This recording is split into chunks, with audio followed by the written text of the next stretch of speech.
Gusto ko nang hiwalayan ang boyfriend ko na nasa malayo.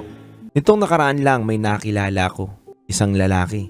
Pero may asawa na at mga anak. Nag-uusap kami at parang yung mga ngiti niya na nawala sa labi ko ay siya ang biglang nagbigay muli sa akin. Yes, DJ Rocky at DJ Titan. Yung mga ngiti sa aking mga labi na nawala, si Rod po ang nagbigay. Unti-unti pong nanumbalik ang lahat ng mga masasaya kong ngiti at sigla ng aking puso. Masaya po ako sobra at umabot na rin ako sa punto, Titan Jello at Rakitera, na para bang mapang-ahas akong ginawa dahil sa ligayang nararamdaman ko para sa lalaking ito. Kaya ang ginawa ko, gumawa ako ng bagong FB account at doon ko mas kinilala si Ken.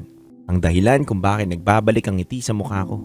DJ Titan Jello at DJ Rakitera, alam ko naman na may something sa ginagawa ko. Pero paninindigan ko naman ang lahat ng to. Harmless ito para sa akin. Total, hindi naman ako nakikipag-yayaang lumabas. Kaya walang inappropriate na nangyayari. Sadyang libangan ko lang talaga na kausapin si Ken gamit ang ibang account.